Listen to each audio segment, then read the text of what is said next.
महागठबंधन में अब तक सीट शेयरिंग का फॉर्मूला नहीं सामने आ पाया है। सीट शेयरिंग तो छोड़िए, कांग्रेस छोड़ दूसरी किसी पार्टी ने अपने कैंडिडेट्स की लिस्ट तक जारी नहीं की। पिछले 8 से 10 दिनों से पटना से दिल्ली तक सीट शेयरिंग पर माथापच्ची चलती रही, लेकिन इससे कुछ नहीं निकला। फर्स्ट फेज के नॉमिनेशन के आखिरी दिन तक आरजेडी, कांग्रेस और वीआईपी सिंबल बांटते रहे। हालात ऐसे बन गए कि 8 सीटों पर महागठबंधन की पार्टियां आमने सामने हैं। इसमें 4 पर कांग्रेस और आरजेडी दोनों ने कैंडिडेट उतारे हैं, तो वहीं 3 ऐसी हैं जिन पर सीपीआई और कांग्रेस के उम्मीदवार दोनों ही मैदान में हैं। एक सीट पर वीआईपी और आरजेडी के उम्मीदवार आमने सामने हैं।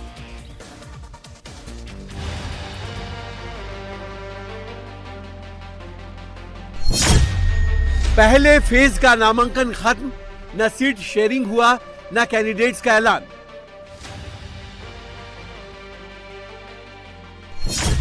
महागठबंधन में झगड़ा भारी, अब दूसरे चरण के नामांकन की बारी।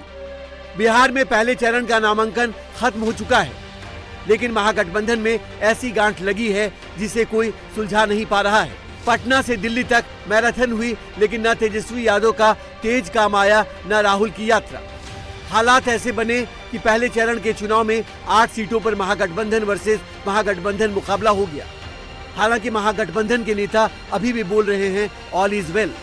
मत से बाहर की चीज है। महागठबंधन जनता का मजबूत गठबंधन है और महागठबंधन में सब कुछ तय हो चुका है, लेकिन महागठबंधन में क्या हुआ ये जानने की उत्सुकता हमारे विरोधियों को ज़्यादा है, और ये नहीं देख रहे हैं कि एनडीए का कुनबा किस तरह से जो उनके सहयोगी दल के नेता हैं वो दर्द छलका रहे हैं। आदरणीय मांझी जी और आदरणीय उपेंद्र कुशवाहा जी का पहले दर्द दूर कर दें और पहले जेडीयू को बता दें कि मुख्यमंत्री नीतीश जी ही होगा, तभी सहयोगी दल को राहत मिलेगी एनडीए में।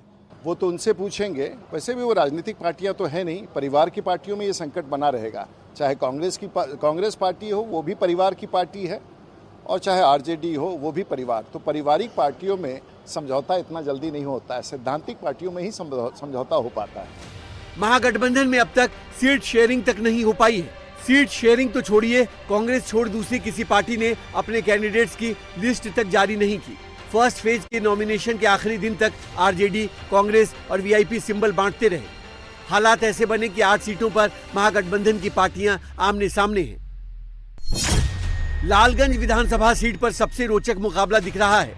यहां कांग्रेस और आरजेडी आमने सामने हैं। आरजेडी ने यहां मुन्ना शुक्ला की बेटी शिवानी शुक्ला को चुनावी मैदान में उतारा है। वहीं कांग्रेस ने लालगंज सीट को बनिया समाज के उम्मीदवार आदित्य कुमार राजा को उम्मीदवार बनाया है। नामांकन के आखिरी दिन दोनों उम्मीदवारों ने पर्चा भरा। ऐसे में यहां इस बार महागठबंधन के प्रत्याशियों में फ्रेंडली फाइट दिख रही है। कुछ ऐसी ही तस्वीर वैशाली सीट पर भी दिख रही है। यहां भी मुकाबला कांग्रेस वर्सेस आरजेडी है। वैशाली सीट पर आरजेडी ने अजय कुशवाहा पर दांव लगाया है, जबकि कांग्रेस ने संजीव कुमार को उम्मीदवार बनाया है। यहां इन दोनों की सीधी टक्कर जेडीयू सिटिंग विधायक सिद्धार्थ पटेल से है। कहलगांव सीट पर भी आरजेडी ने रजनीश यादव को मैदान में उतारा है। उनके सामने कांग्रेस के प्रवीण कुशवाहा ताल ठोक रहे हैं। इन दोनों का मुकाबला जेडीयू के शुभानंद मुकेश से है।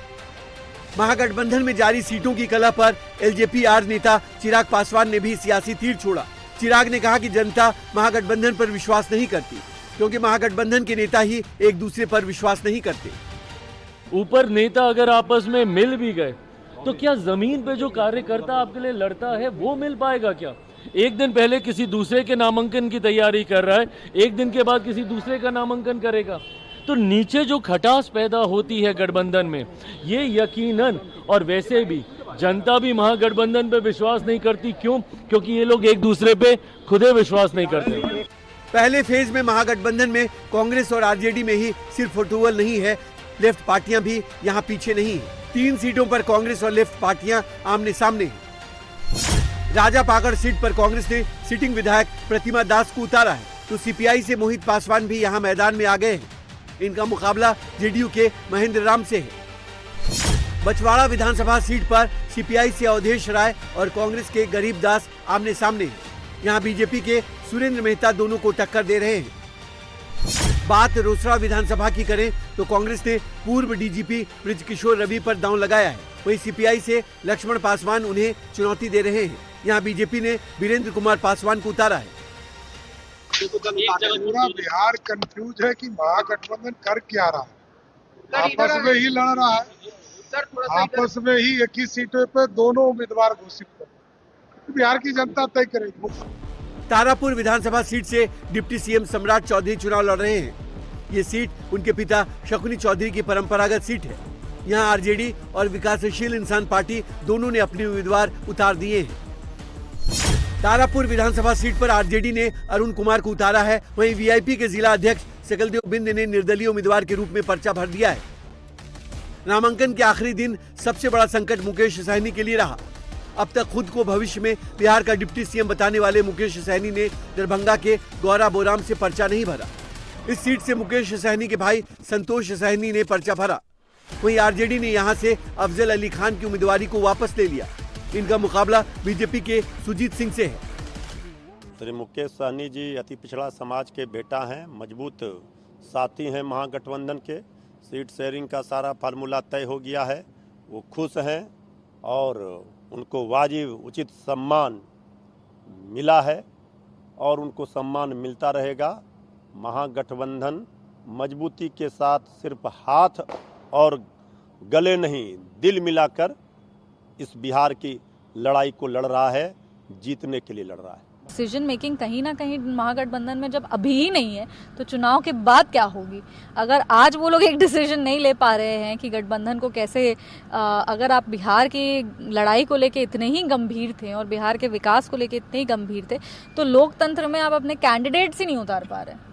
तो ऐसे में जब आप ये डिसीजन पे ही नहीं आ पा रहे कि कौन कहाँ से चुनाव लड़ेगा तो आप सरकार बनाने के बाद डिसीजन लेंगे कैसे, यही सबसे बड़ा क्वेश्चन मार्क है। बिहार में वोटिंग से पहले महागठबंधन में सीटों को लेकर जिस तरह घमासान मचा है उससे अब जनता ये सोचने पर मजबूर हो गई है कि अगर महागठबंधन जीत गया तो फिर 5 साल सरकार कैसे चलेगी। क्या सीट बंटवारे की तरह सत्ता की भी खींचतान होगी।